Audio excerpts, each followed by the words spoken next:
It's time for a little Badger BS. Hello everyone, welcome to Badger BS, the only show that would put its own picture on a whole wall.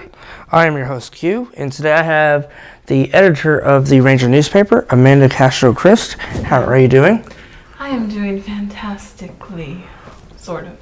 Awesome. Word. Midterms. Well, we are not on the set today. We are actually in front of the newsroom. So behind this wall is where all the stuff happens, all the magic happens. There's no magic at all. I've yet to see a white rabbit or a hat. So as always, we're going to go through these 3 topics real fast, and we're going to see what we go through. Box. Alex US. Is that K? Alexis K. Not Oh, there's a space right there, so I thought it was Alex US. Like where he's from? Alex from the U.S. in Kentucky. In Kentucky. Alexis K. Put macaroni and cheese. I like macaroni and cheese. Who doesn't like macaroni and cheese? There's so many things you can do with it. I like what's that one kind of Velveeta macaroni and cheese? Dude, I go so hard on that stuff. It's like an addiction. My husband makes homemade baked macaroni and cheese, but with jalapenos and bacon in it. Bam. It's pretty good. Alexis or Alex from the U.S. Kentucky, we are a fan of macaroni and cheese. Thank you for the topic. All right, second one from Alma Bustamante. Hey. What is your most embarrassing moment as a child? Like as a child, like tiny, or as like a teenager child? I say younger than 18. Oh, younger than 18. There were so many. There was one time I went to ACAL. Do you know what ACAL is? Mm-hmm. Okay. Went to ACAL, and you know how they bus you back to your home campus at the end of the day? Well, one day I had to stay late to talk to, I think, my algebra or biology teacher. One of the two. I don't remember. Whatever class I had out there. Anyways, I thought the bus was going to leave. And back then, you had all your textbooks. So my backpack was, like, huge. Really heavy. Oh, the 50s. That way back when. No. Okay. So anyways, I was like, oh my God, I'm going to be late. I'm going to miss the bus. And so I was running. And where I was running, it was where the doors would open out. So they had those little things where they would latch on the bottom. And I tripped. And I started falling. And then I regained my balance. And then I hit another one and started tripping again. And this one time I hit harder. And the backpack went over my head and flipped me over into the mud. And I had to go back pretty and embarrassing. with mud all over my back. There's mud all over me. Yeah, and the bus driver was really mad because I was getting the bus seat. They don't like that. One time I was in this party bus, and the first roll on the party bus, like the dude didn't care about anything else. He didn't care what we did. He didn't care what happened on the party bus. The first thing he said was, "Hey, don't throw up on my bus. It's like a $500 fine if you throw up on my bus." He didn't care if we did anything else. It's like a lot. I shanked a guy with the trident, and he didn't care. There was fire. What my most embarrassing moment when I was a child? I had a lot, man. I was a little weirdo. So This is why we both work for the Ranger. that's why I do what I do now. One time in 8th grade, it was at Hereford Junior High. Thank you. I was making a huge speech, and I can't remember what I was talking about, but everybody was laughing, and I was wondering what the heck are they laughing about. Finally, my friend comes up to me, and he's like, "Hey, man, your zipper's undone." And that was like after a 30-minute monologue. Like everybody's just looking at my zipper being undone, and that's why I don't wear zippers on my pants no more. Do you think that you can't remember what the speech was about because the embarrassment of the moment was so much that that's all you can remember? Dude, I wear Velcro pants now. It's haunted me since then. That seems like that could be really dangerous. More so than a zipper. Have you ever seen There's Something About Mary? Yes. There's nothing more dangerous than a zipper. Okay. Velcro's way safe. Next topic. Thank you, Alma Bustamante. That's a quite lovely name. This is from... I can't read the name. Let me see. This is Brittany? Yes, Brittany McCang? Brittany McKing. Awesome last name, by the way.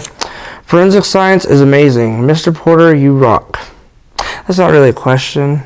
I mean, but, Mr. Porter, if you're out there, You rock. Mr. Porter, forensic science. Who's teaching forensic science at Emerald College? Mr. Porter is. Mr. Porter is. Somebody told me that they have like a morgue with like. Is that forensic science?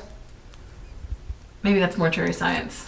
Whenever somebody says forensics, I always think like CSI, dead bodies. I always think about CSI, but I don't think about dead bodies either. I don't know. I'm not a science guy. I'm just not. I don't do math, and I certainly don't do science. I'm really good at lunch, though. You should give a shout out to your science teacher. I don't know his name. I'm taking science online. I don't even know his name. Williams? Douglas Williams. That's not. That's not how that works. That's not how any of this. That's not how any of this works. Well, until next time, keep sending your topics through Facebook, Instagram, or Twitter. All you have to do is like the AC Ranger. Until next time, I will see y'all when I see y'all.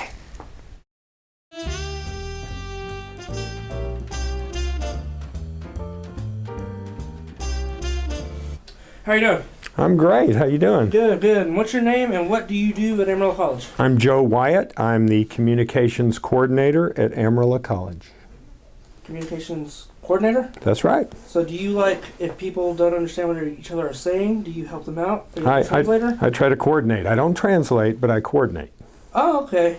So if this guy's, like, saying, I really want to hit this guy, but this guy doesn't understand that, do you let him know, like, he's trying to hit you? What I do is I take one guy and I try to get him to rub their stomach, and the other guy I get him to pat on the head, you know? Okay. And then once they got that down, they're coordinated. Downhill from there, huh? Yeah, well, so's the interview. Well, there you go. So this is the part of the show where I ask one of the AC staff members 2 important questions. Vital. Vital, important questions. Number 1, what's your favorite word? Well, I like sesquipedalian.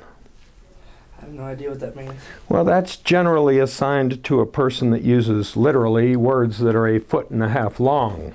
Sesquipedalian, user of long words. Could you spell that? Sesquipedalian. Sesquipedalian. That just happened. Do you know who Justin Bieber is? Well, I do and I don't. I mean, I've seen him on some of the CNN news shows, you know. He's always getting arrested in airports or whatever. You know what he does for a living, though, right? I think he sings. Yeah, he sings. A lot of crappy music. And little girls like that because it's just like when I was a kid, they liked like the Monkees or something. The Monkees? Yeah. I've seen that show. So, Justin Bieber, do you think he'll ever come out with good music? Well, I don't rightly know, but you know, where there's talent, which he must have to get a deal with some of these record companies, like, you know, I don't know. I guess I won't naysay the young man, and I'll give him a chance. That's very respectable of you. Well, and if he doesn't get it as a Bieber, he could become a barber. Bam. You know. He gotta cut hair from now on. Yeah. Do you have anything you want to tell students that maybe you haven't got a chance to? Well, you know, they're giving out these lovely whistles for emergency use, the police department, you know. Mm-hmm. And like if somebody's going to, you know, mug you or accost you, or if you hear somebody whistling with one of these, then you'll run to their aid, because somebody will run to your aid if you whistle. It's really, really loud. It would knock down my windows if I blew it according to the outdoor usage levels. But sounds like a basketball whistle. it's so much more than that. I mean, it's really loud. Do you think it would be ineffective? Like if someone, like, if I was being attacked and I blew the whistle, people would just stop what they're doing, like start getting in a defense stance and start playing basketball? They could, but I wouldn't even take that chance if I were you, Q. You know, it'll probably blast the glass out of your spectacles. Really? Yeah. It's that loud? Oh, yeah. Don't blow this near cars or buildings. I might need to try one of those bad boys outside. No, I don't know how loud it is, you know, because since I had it, I've been afraid to blow it. Well, you haven't been attacked, so you haven't needed it. Right. That's good, right? That's There good. you go. Well, I appreciate you letting me talk to you. Oh, it's my pleasure. Come back anytime. Yes, sir. Thank you.